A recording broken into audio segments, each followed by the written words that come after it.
Ah, buddy, it finally happened. After almost 5 years of Land Cruiser ownership, the key broke. So I knew this was going to happen. This has happened as one of the most consistently reported things that breaks on the truck. And I've managed in my own personal ownership to keep it in good condition and not snap it and kind of turn it with the right amount of pressure so I don't put stress on the key knob. Unfortunately, a associate and a friend of mine, I guess, used the key and snapped it off. So I've been half keying it for a while now.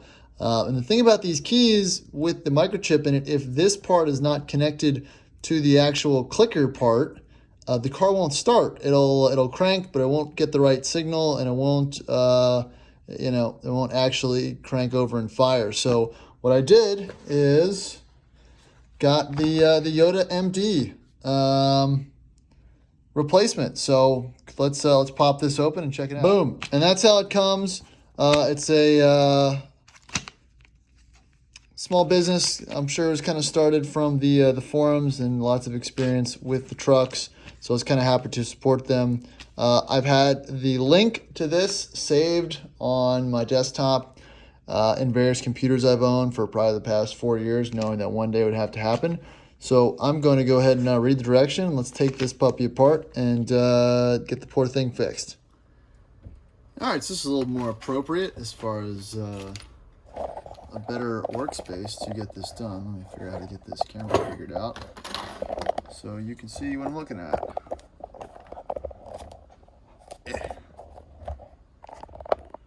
Right, a hammer. That's the only tool I need. All right, cool. So, broken key. Here is the bag and the instruction that comes from YotaMD. It's a pretty thorough kit. There's a lot of parts in here, and luckily they're all bagged up nice so you don't lose them. I don't have the cleanest workspace here. Look, a hammer, that's all I need to fix this. So that is your parts outline.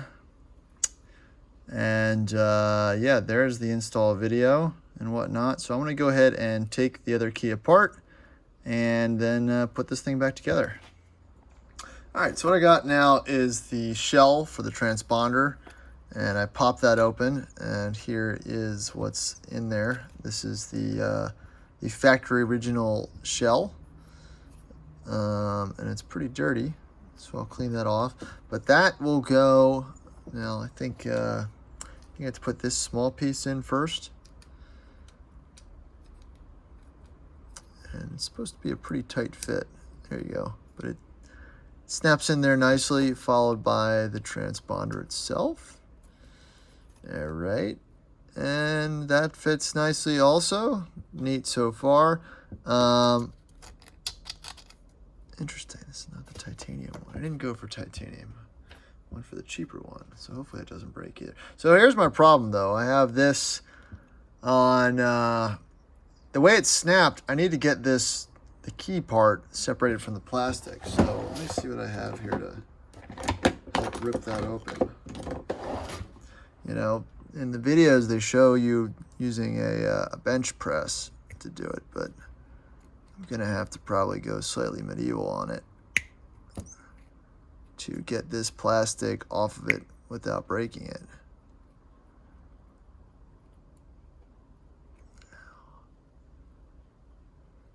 Which is a bummer. Man, this is not gonna be easy.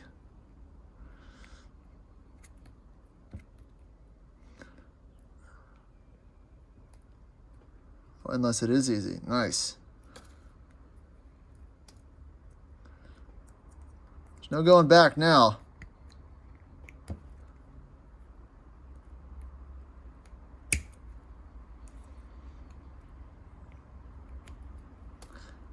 Boom, cool. All right.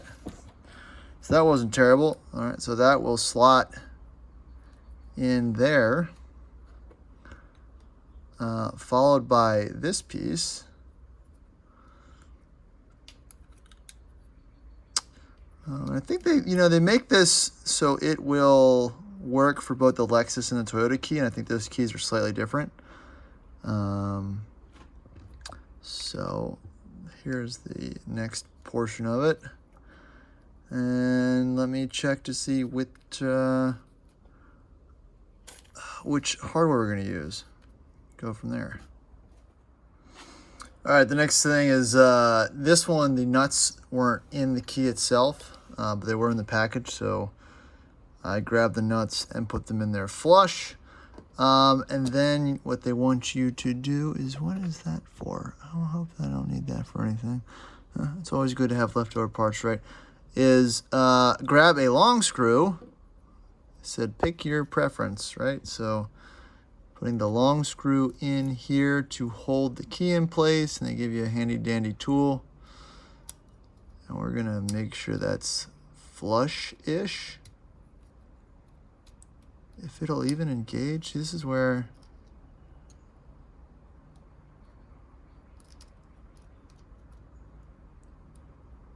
oh, I'm sorry. I need a short screw, not a long screw. Long screws have to go through the body of it. Yeah, that's not great. Am I missing something? I gotta put a nut in somewhere. Ah, how about that? I guess I did miss a step. Maybe I put a nut in the base here. I'm not big on directions. All right, so you see that? I guess I missed a step. I put a nut in the base there to give that something to grip onto once the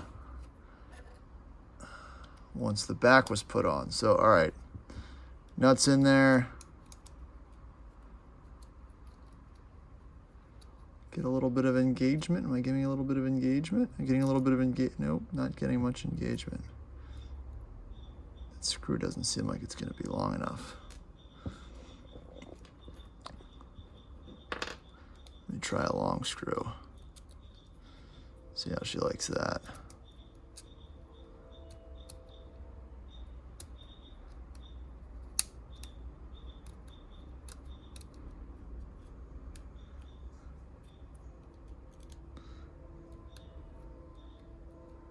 It's fighting me because the nut popped out. This looked a lot easier. All right, so that's back in. Keys right there. That's right there.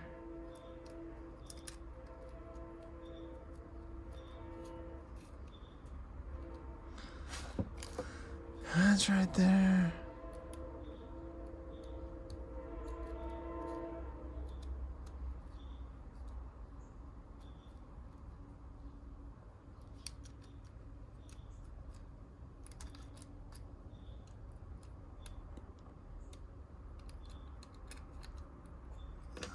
Oh, look, I grabbed the nut, but I guess you're not supposed to make it tight.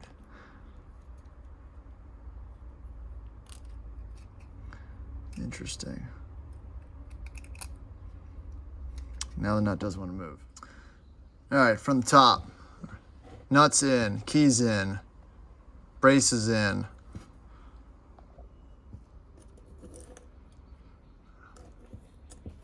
Key is there. Black nut through the top.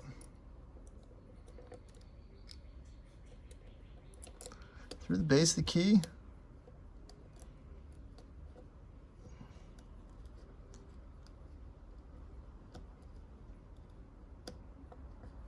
Just looking for a little nut engagement.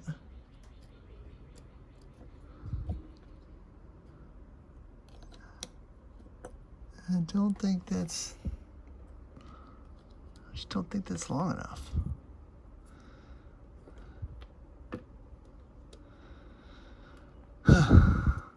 It's pretty annoying.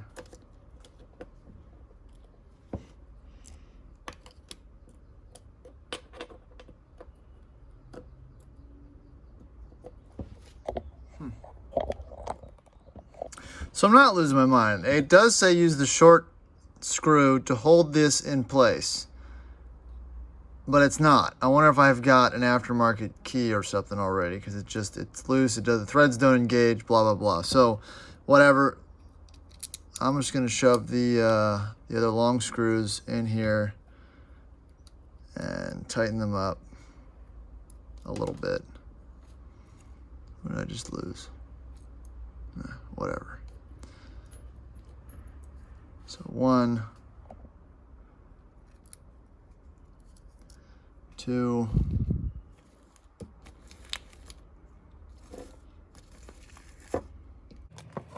great, already missing a black screw.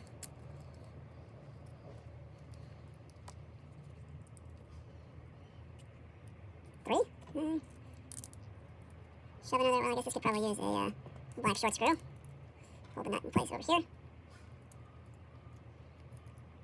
And we'll just cinch that up.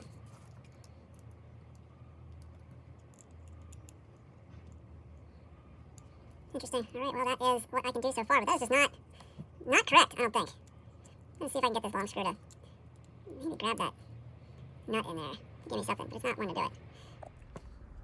Well, all right, so I finally got it to engage. Now, this doesn't line up as well as the video might portray. The little nut that goes in between the key face and the first little reinforcement shield, there's enough tolerance in there that nut can slide around. So you kind of have to get this secured, this screws. You kind of have to pull the front of the key forward and angle it back so that nut doesn't, you know, cinch forward, which doesn't allow the threads to engage. So I finally got that in, which is fine, good. But it took, you know, a little longer than I anticipated. I've been doing this for like 20 minutes now.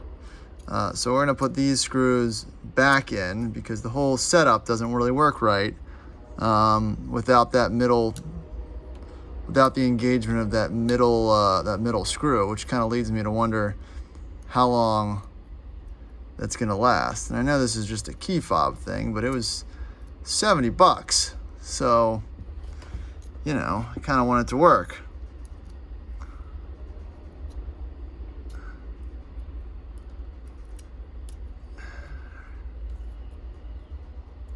All right, so that one's in. They kind of tell you to make them all not super tight off the get-go, and then kind of adjust them as you go.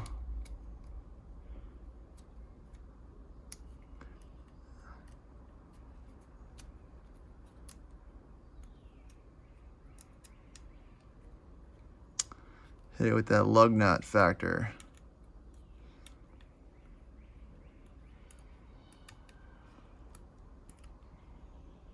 And then it says you have to adjust these every 6 months or something. See, that's already loose. I feel like I might have already stripped something out in there because the key still moves, which is a little bit concerning. And there's like a spacer or anything that, you know, otherwise would work. So, all right, that's the key thing. It's still a little wonky. I don't know. Maybe I just didn't do it right, but I don't see anything showing otherwise. So, YotaMD key, meh.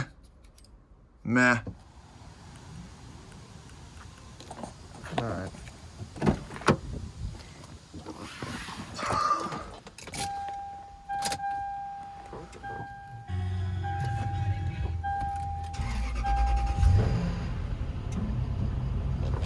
I mean, sure, I guess it's a little better. It's still floppy.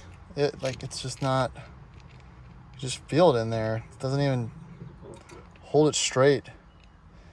I don't know, maybe I did something wrong. Well, YotaMD key, meh, again.